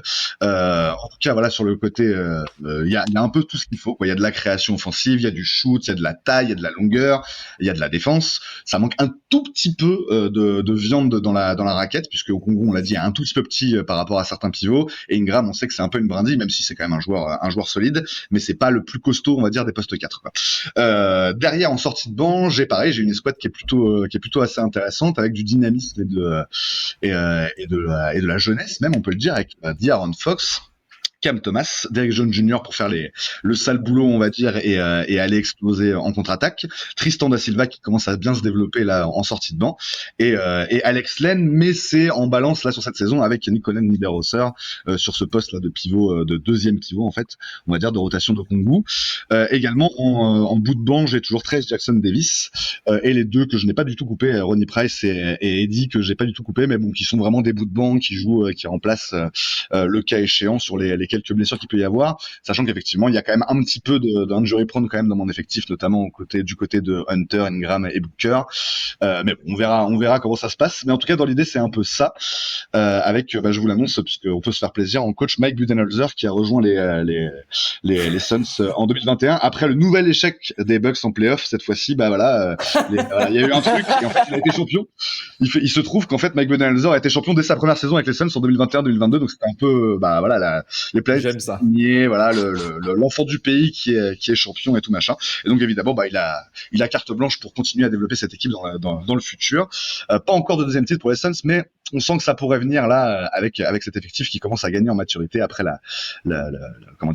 l'incroyable run de 2022. Voilà, il y a plus de métiers maintenant, mais en tout cas il y a de quoi faire à peu près à tous les postes. Manque peut-être un petit peu de défense en sortie de banc. Voilà, c'est un peu le bémol que je pourrais mettre à mon effectif, mais sinon je suis assez content de ce que j'ai là en 2025. Et donc c'est à Malo. Le meilleur pour la fin. Non, donc je vais vous présenter mon équipe avec Tyrese Haliburton, Devin Booker, Jalen Brown, Lauri Markkanen et Jaren Jackson Jr. Qui sont mes titulaires. Une équipe qui se connaît bien, hein, parce que voilà, le noyau dur de cette équipe est là depuis beaucoup d'années, ça marche bien, ça se connaît bien, tout le monde se connaît les forces et faiblesses de chacun. Ensuite, j'ai 3 joueurs de la rotation pour vraiment les grosses séries de playoffs qui sont Darius Garland, Toumani Camara, Deron Sharpe. Toumani Camara, j'hésite Il y a quelques moments où il peut se transformer en Kawhi 2.0 dans le sens où il joue 48 minutes par match en playoff. Et du coup, il prendrait la place de Lauri Markkanen pour vraiment avoir constamment un gros défenseur et quelqu'un qui peut rentrer ses 3 points. Comme on disait tout à l'heure dans mon équipe, voilà, chacun est capable de prendre un tir au bon moment, capable de recevoir la balle, d'en faire quelque chose même en fin de possession. Donc voilà, il y a un franchise player qui est Devin Booker, mais t'as quand même beaucoup de joueurs soldats, de lieutenants bis, on va dire, autour de lui. Donc la hiérarchie est vachement homogène. Ensuite, il y a 2 joueurs pour la saison régulière qui jouent tous les matchs et qui ont des minutes importantes en playoff qui voilà peuvent être utilisés comme ça, mais en fonction des séries et des adversaires. C'est Hugo Gonzalez et Derrick Jones Jr. Donc voilà, poste 2-3 qui complètent la rotation. Et après, j'ai 5 joueurs qui ne jouent pas trop, qui sont plus là pour apporter dans le vestiaire. Qui sont donc Dudley, PJ Tucker, TJ Warren, Dylon Jones et Marquise Chris. Dylon Jones, voilà, on le forme à obtenir quelques minutes. Il est formé par Toumani Camara, par Lauri Markkanen, par Jalen Brown, qui commence à devenir un peu un vétéran, un expert un peu de la défense, qui s'est vachement plus repositionné dans ce rôle de défenseur et shooter, on va dire, plutôt que créateur, parce qu'il en a 2 qui sont très très bons à côté de lui. Et cette équipe, messieurs, elle est coachée par Chris Paul, qui a arrêté sa carrière un peu plus tôt. Il a fait une dernière année après voilà un trade raté annulé un peu à la dernière minute au Phoenix Suns. La deuxième fois, c'était un peu trop. Il a fini par faire une dernière pige au niveau des San Antonio Spurs avec Victor Wembanyama parce qu'il voulait voir le phénomène. Après, il a décidé d'arrêter sa carrière un peu plus tôt que dans la vraie vie pour se concentrer sur le poste de coaching. Il a été assistant la saison passée. Et ça s'est pas très bien passé. Les Suns n'ont pas passé le premier tour des playoffs, malheureusement. Ça arrive. Il y a eu des blessures importantes. Il y a eu des blessures importantes et donc il est passé coach des Phoenix Suns avec dans son staff Ricky Rubio qui a rejoint pour coacher notamment si les gardes. Donc ces guards entre Ricky Rubio, Chris Paul sont très bien coachés. Donc voilà pour mon effectif. Fantastique. Je n'ose pas prétendre qu'il a gagné des titres, mais je pense que c'est vachement le cas. Mais je n'ai pas la prétention. De toute façon, tu sais, c'est la science-fiction, hein, donc on s'en fout. Ah ouais, tu peux y aller. Mais du coup, tu coupes qui là pour aller en playoff? On doit faire une rotation de 8 joueurs. Ouais, les 8, c'est Haliburton, qui Booker, Brown, Markkanen, Jackson Jr., Garland, Camara, Sher. Et il y a Gonzalez qui peut gratter plus de minutes. De temps en temps, tu vois, apporter 5 minutes, t'es sur un run, machin, tu vois, si première mi-temps c'est mal passé, il joue dans la deuxième un peu, mais voilà, c'est les 8 joueurs vraiment importants, et en saison régulière, il y a Hugo Gonzalez et Derrick Jones Jr. qui jouent leurs 10-15 de minutes. Et voilà, en playoff, on s'arrête à 8. Et, avec voilà, un joueur qui peut arriver sur un passage de 5 minutes et apporter un peu. Voilà. Magnifique. Et toi, Rod? Alors, moi, sur ma rotation de playoff, alors j'ai 7 coupe à qui? Voilà, il y a 7 joueurs, je sais, qui joueront beaucoup de minutes en playoff, quoi qu'il arrive dans mon effectif, qui sont donc évidemment les 5 titulaires, mais également De'Aaron Fox et Derrick Jones Jr. Donc Fox, pas besoin de vous dire pourquoi, hein, le mec il a le potentiel dans All-Star, donc évidemment il joue en playoff. Il a même été 6e homme de l'année, d'ailleurs je vous l'ai pas dit mais plusieurs fois. Et Derrick Jones Jr. lui par contre effectivement c'était vraiment pour voilà tout ce qu'on a dit précédemment, c'est-à-dire les tâches obscures, arriver à défendre fort sur certaines séquences et tout. Donc ces 7 joueurs-là ont au moins une vingtaine de minutes en playoff chacun assuré. Effectivement, il faut que je complète un peu ma rotation et j'hésite fortement et je me permets de faire un petit voilà, en fonction des scénarios de match, ce sera soit Cam Thomas, soit Tristan da Silva, c'est-à-dire en fonction de ce dont j'ai besoin dans la configuration de la série, c'est-à-dire qu'est-ce que l'équipe adverse me propose en termes de match-up et comment je joue avec ça. Donc si j'ai besoin d'un peu plus de taille, un peu plus de défense de collectif, on va dire, je vais plutôt miser évidemment sur Tristan da Silva. Si j'ai besoin de scoring parce que l'équipe en face elle a trop d'options défensives à me proposer et donc je dois ajouter un élément perturbateur pour faire exploser le truc, je vais dans ces matchs-là, dans ce type de match-là, je vais plutôt mettre du Cam Thomas. Donc je pense que de base, ce sera, vu que mon effectif est fait pour plutôt bien tourner, c'est plutôt Tristan da Silva, mon 8e homme en playoff, mais Cam Thomas à son mot à dire, ça se joue entre les deux, quoi. Voilà. Ok. Très bien. Et du coup, il reste moi, quoi. Il reste moi, ma petite rotation d'amour. Pour les playoffs, moi, je coupe grosso modo après Alex Len, quoi. Mais si je dois couper plus tôt, en réalité, je suis donc avec Trae Young, Devin Booker, Jason Tatum, Ben Simmons et Yves Missi dans le 5. Ensuite, j'ai Quentin Grimes, Aaron Nesmith et Cam Johnson qui sortent du banc pour une rotation à 8. Éventuellement, je pourrais mettre Alex Len dans le pool pour avoir un pivot en rotation, mais je pense qu'en réalité, je vais plutôt panacher des minutes avec Ben Simmons en pivot, Cam Johnson en 4 et Trae Young, Devin Booker, Jason Tatum ou l'arrivée de Quentin Grimes ou de Aaron Nesmith, mais je pense que ça va être plutôt un décalage de Ben Simmons au poste de pivot. Ça fait beaucoup de minutes pour Ben Simmons, ce qui est quand même un peu fragile. Il s'est un petit peu blessé, mais rien qui nous permettrait de ne pas espérer le titre. Il a un bon kiné pour son dos. Voilà, exactement. Il est dans une franchise qui prend soin du dos des gens. Puisque n'oublions pas, on a quand même réparé Bradley Beal à peu près, puisqu'il s'est blessé partout sauf au dos une fois qu'il était chez nous. Il s'est blessé au dos sur les 6 premiers mois, ensuite on l'a guéri, après il a choisi d'autres trucs, il a pris un peu, il a joué un peu au jeu du docteur Maboul. Docteur Maboul, exactement. On a eu la même comparaison d'un coup. Ça me va bien cette petite rotation d'amour. Voilà les gars. Ah, franchement, c'est pas mal. Et effectivement, alors bon, c'est un exercice qui est difficile puisqu'il y a Devin Booker notamment qui est dans chacune des équipes. Mais quelle équipe vous semble, en tout cas sur cette rotation de playoff un peu réduite là à 8 joueurs, quelle équipe vous semble la plus menaçante et on va dire la moins prenable, quoi, surtout. Ouais, je te laisse commencer, Malo. Je pense que celle de Greg donne vachement envie quand même. Ah, donc c'est l'inverse. Ah oui, toi tu trouves que c'est la meilleure, c'est ça? Ouais, pardon, ouais. Après, ouais, petite interrogation poste d'intérieur. Faut vraiment pas qu'il y ait de blessure, quoi. Mais je pense que si tout est aligné, ça peut faire très mal quand même. Parce que Yves Missi, je pense que ça devient un All-Star avec Trae Young. Ça, c'est sûr. Devin Booker, Trae Young, c'est un duo. Je pense que si tu dois me choisir un meneur à côté de Devin Booker, si je dis pas Luka Doncic, je te dis Trae Young. Ah, il y a Tyrese Haliburton quand même chez toi. Aussi, ouais. Bah oui, mais je l'ai fait, quoi, donc. Ah oui, d'accord, je vois ce que tu veux dire. Ouais. Mais ouais, non, je pense avec un Jason Tate, ouais, je pense que l'équipe de Greg, Rodolphe aussi. En vrai, les 3 équipes sont franchement bonnes.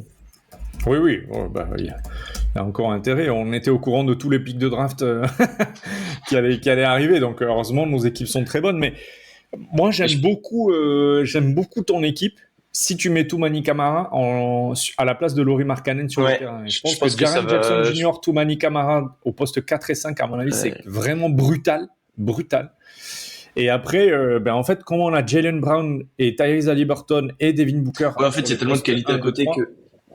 Même si Toumani Camara, c'est pas non plus un créateur de fou, je trouve que ça... Ouais, mais c'est la 5e option, en fait. Oui, c'est ça. Il s'est shooté, quoi. Ouais, après, je regarde l'équipe de Rod, elle me plaît vachement quand même. Moi, ce que j'aime dans ton équipe, Malo, c'est que... J'ai un peu de mal avec ce que j'aime dans ton équipe, Malo, c'est qu'on trouve en fait un Devin Booker qui joue comme avec Team USA. Ouais, c'est ça. Parce qu'en fait, Tyrese Haliburton va faire l'entry pass, on a Jaylen Brown qui va assurer le jeu, etc., machin, qui va être un centre de gravité. Et après, en fait, on a Devin Booker qui est à la création avec potentiellement un 5-out qui est jouable, même avec Toumani Camara, quoi. Ouais, même Toumani. Jaren Jackson Jr., il est capable à peu près de tirer à 3 points. Lauri Markkanen aussi, si tu l'as sur le terrain. Toumani Camara, c'est pas l'assurance tout risque à 3 points, mais bon, tu peux quand même le décaler. Du coup, tu peux faire un 5-out avec Haliburton, Booker et Jaylen Brown. Moi, j'aime bien ça. Après, l'équipe de Rod, elle est quand même monstrueuse derrière, quoi. Le Doncic Booker, là, c'est monstrueux. Ouais. Bah, déjà, ouais, rien que ça. Et Fox en sortie de banc. Avec Fox en sortie de banc, et c'est ça. Fox en sortie de banc, la base arrière, une insolence terrible. Même Brandon Ingram, en fait, au Congo, tu as 70 points, en fait, déjà. T'as déjà 70 points. Le truc que je disais, que je pense que Yves Missi avec Trae Young, ça devient un All-Star. Au Congo, je pense. Et limite Congo plus avec Doncic, au Congo, et peut-être il se bat même pour les NBA teams, tu vois, genre. Non, mais le mec. Je pense que tu vas un peu loin, mais je vois ce que tu veux dire. Non, mais en fait, il a 15 points minimum par match d'assuré. Oui. Il va prendre il va prendre ses 12-13 rebonds par match. tu vois, s'il suffit qu'il défensivement il mûrisse un peu et comme il a déjà fait sur quelques trucs, notamment sur des Giannis ou quoi, où on a vu sur des séquences où il avait montré un truc défensivement. Avec Luka Doncic, je pense que. Après, moi, l'équipe de Rod, elle me pose un peu les mêmes problèmes que les Mavs à l'époque où ils n'avaient pas de secteur intérieur avant de drafter Lively et avant de faire le trade pour Gafford. C'est ça mon petit problème. Après, bon, Brandon Ingram, c'est pas non plus n'importe qui, surtout si tu le dis, il accepte de se développer sur des tâches défensives, etc., etc. Un peu à la Aaron Gordon, en fait, finalement. Ouais, c'est ça, et après, au Congo, ouais, c'est un peu undersized, mais c'est capable. Il y a des problèmes de faute, mais bon, ça, dans un scénario science-fiction comme on est en train de faire, on s'en fout un peu, quoi. Donc, non, moi, j'aime bien. Même Derrick Jones Jr., Tristan da Silva. Ouais, ça, c'est top. Derrick Jones Jr., j'adore. Moi, j'adore complètement. Moi, globalement, je vous avoue. Et toi, Rod, qu'est-ce que. Ouais, désolé. Donc, ouais, non, vas-y. Globalement, effectivement, je suis assez d'accord avec tout ce que vous avez dit. Je dirais que sur les 5 proprement dit, alors c'est facile à dire parce que c'est le mien, mais je préfère le mien parce que pour moi, il y a vraiment un équilibre, une hiérarchie qui est vraiment bien définie et qui fait que le truc va carburer de fou. Effectivement, en admettant que DeAndre Hunter et Brandon Ingram sont pas cantonnés à des rôles défensifs, mais ont vraiment été développés comme des 3&D, quoi. Il y a un peu ce côté-là. Pour Okongwu, ce sur quoi je mise aussi dans l'idée, c'est de se dire, il a été titulaire plus tôt en NBA que dans la version réelle, on va dire, avec les Hawks, et donc du coup il a progressé plus vite d'une certaine manière, quoi. Moi je mise un peu sur ça, et effectivement dans cette idée là je me dis mon 5 est quand même vraiment costaud. Après, et vous l'avez dit tous les deux je crois, le gros problème moi de mon effectif c'est vraiment la profondeur, c'est-à-dire qu'au-delà du 7e homme d'Derrick Jones Jr. on n'a plus trop de certitude, et du point de vue de la rotation 8 joueurs playoff, je suis assez d'accord avec ce que Malo disait au début. Moi, celle qui m'impressionne le plus, je pense que c'est celle de Greg, parce qu'il y a vraiment un très bon équilibre. Tu peux faire rentrer les trois là un peu partout. Au niveau de la taille, t'es un petit peu mieux que le mien, sans être beaucoup plus grand non plus, mais c'est un peu mieux quand même. Donc voilà. Donc il y a vraiment ce côté-là. Celui de Malo, pour moi, en termes de potentiel, c'est peut-être le plus fou.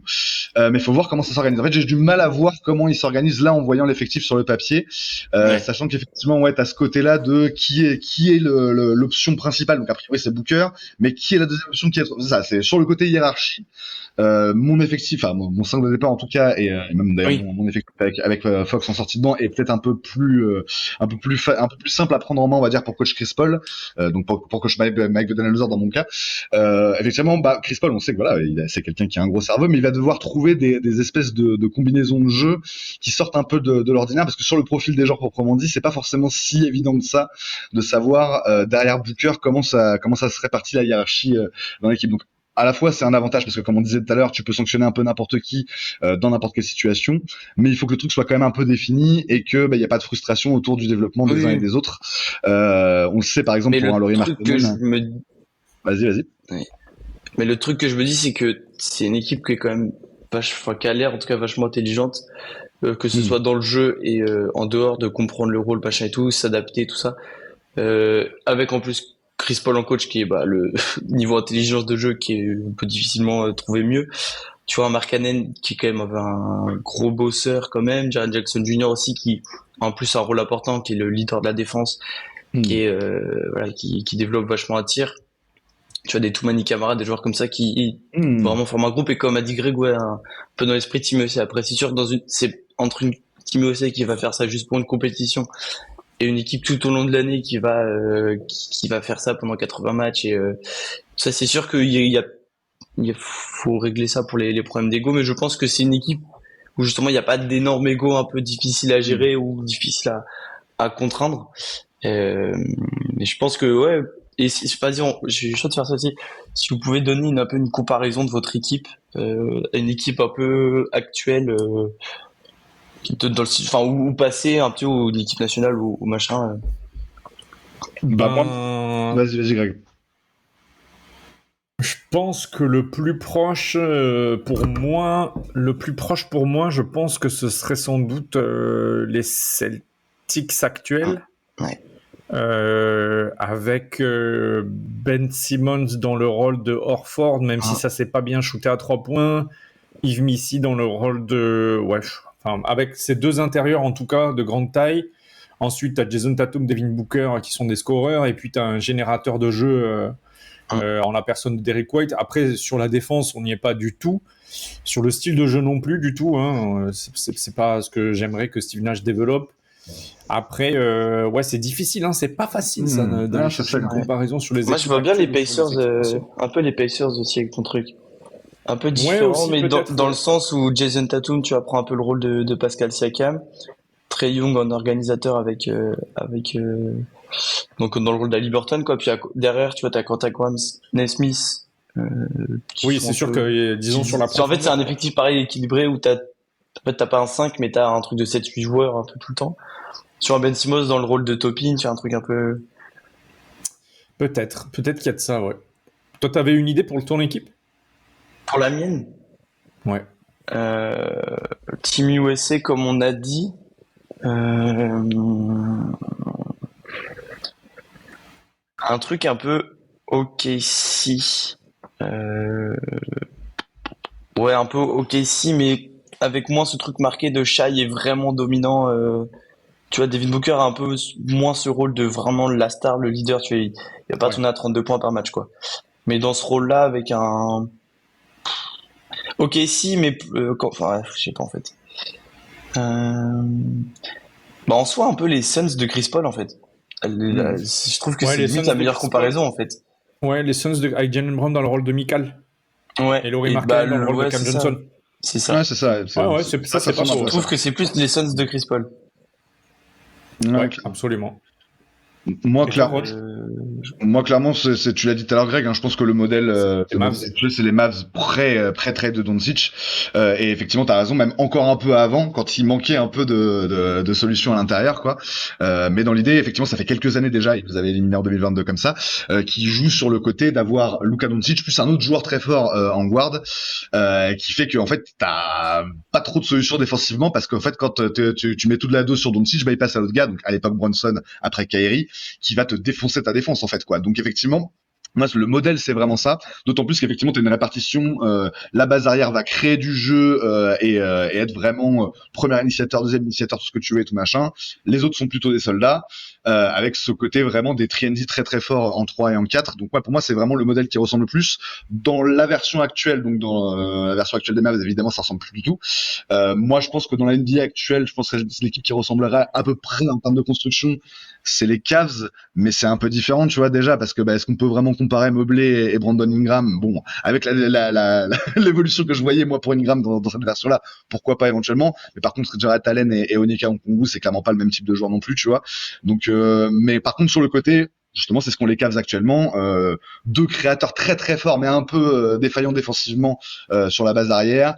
Et après, derrière, des soldats qui vont essayer d'équilibrer un peu tout ça, mais qui sont capables de shooter aussi. Donc moi, c'est un peu le modèle, les modèles qui correspondent un peu à ce que j'ai, quoi. En gros. All right.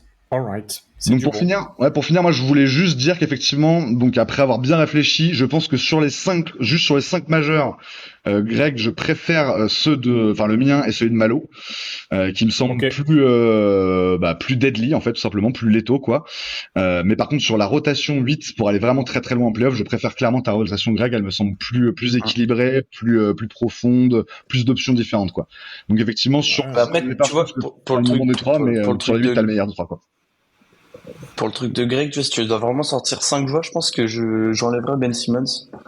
Et même Cam Johnson en fait. Tu rentres en t'as 8 joueurs. Ouais, parce que je pensais à Aaron Smith et des Tatum en 4, mais en fait, tu peux juste mettre Cameron Johnson en fait. C'est que en fait, la rota de 8 est vraiment trop forte quoi.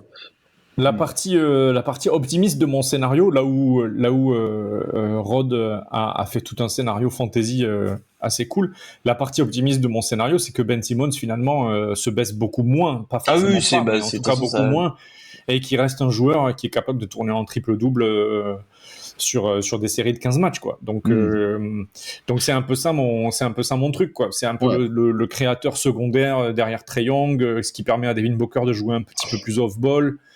Et après, on a Jason Tatum, etc. aussi. Voilà. Mais c'est des scénarios optimistes. Le scénario pessimiste, c'est que Trae Young est absolument inefficace Devin Booker n'arrive pas à jouer plus de 60 matchs par saison. Jason Tatum prend le leadership de cette équipe. Ben Simmons est absent et joue 4 matchs par saison. Et derrière, on se retrouve avec, finalement, tu vois, Quentin Grimes qui est quasiment tout le temps dans le 5 parce que Trae Young est ciblé par les défenses. Aaron Nesmith qui joue à la place de Ben Simmons, ou Cam Johnson et Yves Missi, s'il se blesse, c'est la catastrophe, quoi. C'est ça. Après, Par contre, le truc, c'est que dans ton scénario de Greg, t'as un petit problème de spacing aussi dans le 5 de départ, parce que t'as quand même 2 non-shooters à l'intérieur, tu vois. Ouais. Ça, c'est quand même un truc. Mais c'est tellement compensé parce que t'as en sortie de banc, t'as quand même Cam fucking Johnson, quoi, et Aaron Smith, tu vois, c'est des mecs qui sont, c'est grave, voilà, ça. sur lesquels tu peux compter sur ça. Ils Tu sont vois. tous Quoi, shooters. En fait, clairement, c'est vrai que tes 3 joueurs de banc sont trop kiffants pour. complètement. C'est vraiment typiquement les role-players idéal que t'as envie d'injecter en playoff sur un long run, quoi, clairement. C'est trop bien, quoi. Ouais, c'est ça. Je suis assez d'accord. Et ben voilà les gars, hein. C'était fantastique cette c'était bien sympa. redraft Ouais, c'était assez intéressant. 2016-2025. Ah, non, Quasiment 10 ans. c'était- Hein. Un super concept où on a pu se faire plaisir un petit peu les uns les autres. Et effectivement, on voit qu'en sortant, on a des équipes de dingue. Mais bon, c'est logique, c'est un peu le principe de ces trucs-là aussi, de réécrire l'histoire, c'est qu'on sait ce qui s'est passé. On sait que jamais il fallait prendre Dragan Bender.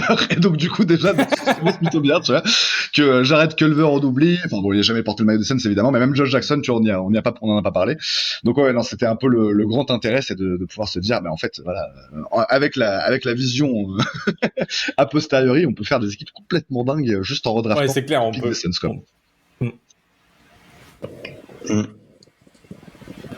C'est clair. Eh bien, écoutez, messieurs, si vous n'avez rien à ajouter sur tout ça, on peut peut-être clore cet épisode qui était Ouais, on est bon. très, très, très intéressant. Ouais, grave, on se retrouve bientôt pour un autre épisode, un autre concept. Il me semble qu'on en avait trouvé un ou deux autres des concepts pour cet été, donc on se retrouve bientôt. Alors bientôt, tout est relatif, hein, c'est le bientôt Valley Hoop pendant l'été, donc ça peut être 3 semaines comme ça peut être fin août, mais on se retrouve bientôt. Et un bon été à tout le monde, surtout à ceux qui bossent. Bon courage à vous là, et voilà. Clairement. En tout cas, oui, comme tu l'as dit, Greg. Et ceux qui sont en vacances, profitez bien aussi. Ouais, c'est clair.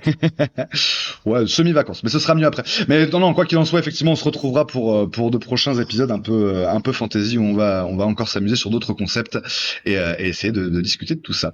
Mais écoutez, merci beaucoup les gars et merci à tous nos auditeurs et on se retrouve très bientôt pour un nouveau numéro de Valley Hoop.